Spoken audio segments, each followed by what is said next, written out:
The self-betrayal of the anxiously attached individual. Leslie Wells, connection coach here. I help individuals heal, thrive, improve, repair, and connect more deeply in their romantic relationships by looking at things through an attachment lens. So today we're going to talk about one of the core wounds and core things that anxiously attached individuals need to work on, and that is self-abandonment. There are two types of anxiously attached individuals. There are fearful avoidants who lean more anxious and stay there. And then there's our fearful avoidants who will sort of swap back and forth between avoidant and anxious behaviors because they have both sides of the spectrum. And then we also have our anxiously preoccupied individuals, which is our second type of insecure attachment that is anxious. So first of all, why do people self-abandon? And we'll get into what that looks like and what it actually is later. But people self-abandon because they're trying to protect themselves from disconnection in a relationship or a rupture in the relationship with their partner. Or they are trying to protect the relationship from falling apart and essentially leading with a split or a major rupture. So abandonment is a real threat to the brain. So there are two really important relationships in our lives. One is that which we have with our caregivers, our parents, when we're first born. And abandonment as for a young child or an infant is absolutely devastating. We have to have our parents and caregivers in order to survive and thrive. And so it is a complete threat if a parent abandons a child. And then the second most important relationship is your romantic relationships or your marriage. That is the other place where most of your mental, emotional, and physical needs get met is within that relationship. And so that blueprint of needing to be connected to someone without disconnection and rupture that goes from childhood on to adulthood is something that still stays with us. We are still created for a connection even throughout our lives. So when there's a rupture, then that is a threat to our body, our brain, our nervous system. And so abandonment is a true and real threat. The irony is that people who are anxiously attached, one of their biggest fears and one of their underlying fears and core wounds is this fear of abandonment, yet they self-abandon. So if you're someone who's anxiously attached, you need to really get curious with yourself and ask yourself a couple questions. What happens if I stop performing? If I stop trying to earn my worth? If I stop trying to fit myself into this little box to be lovable to someone? What if I don't people please or appease or do all of these different things to keep the peace? What if I actually do speak my truth and I do show up authentically and I do speak to my thoughts and desires and things that I do want? What if I do actually come to you and tell you the things that don't feel good to me? What if I actually set boundaries and stick by them? What if I stop carrying this entire relationship? And what if I stop managing everyone's emotions? What if I stop managing my partner's emotions? Unfortunately, the underlying fears cause us to continue to do these behaviors anyway and to show up differently and to abandon our own self. And so one of the things with attachment wounds is that your attachment fears will override your attachment needs, meaning that your fears of am I going to be too much? Am I not enough? Am I unlovable? Am I going to be rejected? Is someone not going to be loyal to me? Is someone going to leave me? Am I going to be betrayed? All of those fears will override our needs. So we will stuff our voice down. We will stop paying attention to the things that we need and we desire. We will stop actually showing up authentically if we are deeply, deeply afraid of all of these other things that we're going to be unlovable, rejected, discarded, left, abandoned, disappointed by our partner.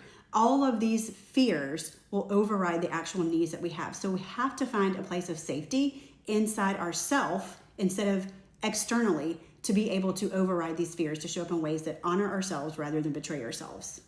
So how does self-abandonment show up in your relationship? It shows up when you decide that you cannot voice your own experiences or your own things that are bothering you because you're afraid your partner's going to get defensive, biting your tongue to keep the peace, as not demanding or expecting reciprocity within your relationship.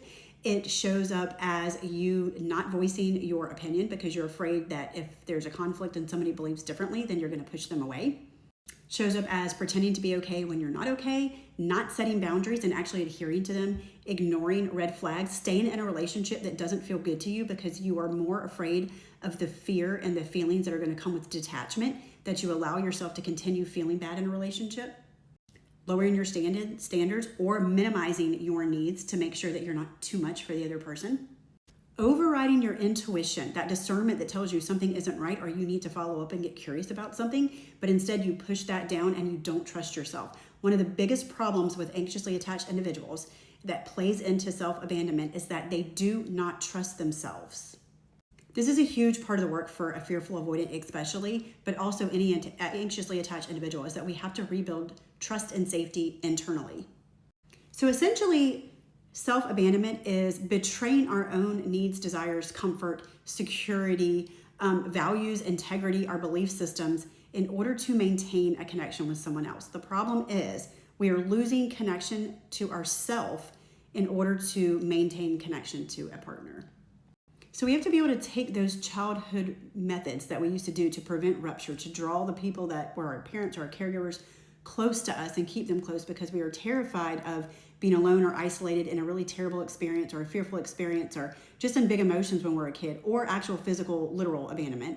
We have to actually take those old wounds, recognize them in the present, and rewire those from a cognitive perspective and rewire that conditioning, that in order to have a relationship, we have to do all of these things to maintain it. We have to start to have trust within ourselves that our relationship is not that fragile. And even if the relationship falls apart, we have enough of a relationship and trust with ourselves.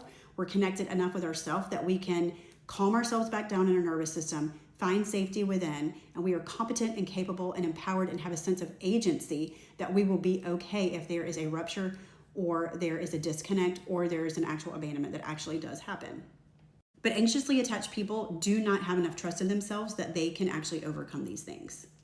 And so the very bad trade-off is that they get to this place where they're like, I would rather stay connected to you or my partner at the expense of staying connected to my own self, my own truth, my own experiences, my own values, integrity, the things that I want to stand by, my own standards for myself.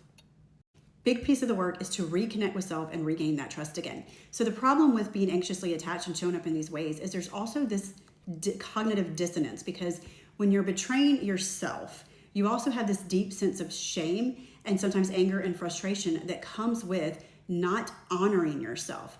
And that leads to low self-worth, low self-esteem, low self-respect. It doesn't feel good when you know that you are dishonoring yourself and you're betraying yourself. You're not aligning with who you are and what your body needs, what your physical needs are, what your mental needs are, what your emotional needs are. You're misaligning with those things and they're demanding to be fulfilled, and you're pushing them down so that you can just stay connected to your partner. There's always this cognitive dissonance when we're not showing up in our true, authentic self. And the problem is this creates a large amount of shame internally, and this internal shame further dysregulates the nervous system, and then further means that we're going to become more and more anxious and then do these behaviors even more. And so the cycle just continues. And from a Christian perspective, it's really good to serve people, but if you are doing it because you are coming from a place of fear and you're doing it at the expense of yourself, where you're actually betraying your own values and your own integrity and your own boundaries, that's not the same thing as serving. So I want to be very clear that there's a big difference between serving your partner, which can be a great thing, especially if there's reciprocity in that, versus actual true self-abandonment and throwing yourself into a relationship and leaving your own self behind. God has a purpose for you too, and if your only purpose is your partner and that relationship, that's become an idol and you're missing out on what God has called you to do. As long as we are looking to another person or circumstances or looking outwardly to be able to feel safe, which is what happens with anxiously attached individuals, we will always continue to self-abandon. It is absolutely crucial, and the work that I do with my coaching clients is to help them find safety within, so they're no longer searching outwardly for the safety that they deserve inward. If you're a Christian, you have to count on your safety inward and know that your safety comes from God and that you will never get it in this world through a partner, through another person, or through circumstances. So the bad thing for anxiously attached individuals is the things that they fear are the things that they don't give to themselves. If they fear rejection, then they reject themselves. If they fear the boundaries of other people, they usually don't have boundaries of their own. If they fear disconnection, then they usually disconnect from themselves. So if they fear abandonment, they abandon themselves. So if you're anxiously attached and you have a deep underlying root fear that you need to get to, you need to look at that and see where you're doing that to yourself and how you're failing to show up well for yourself, but you're showing up great for everybody else around you or your partner. So if you're an anxiously attached individual, the real work starts with your relationship to yourself, getting reconnected to yourself and finding safety within yourself and your nervous system, using different cognitive techniques to be able to reframe situations so that you are not speaking lies to yourself, but showing up in actual truth to be able to heal and move forward differently.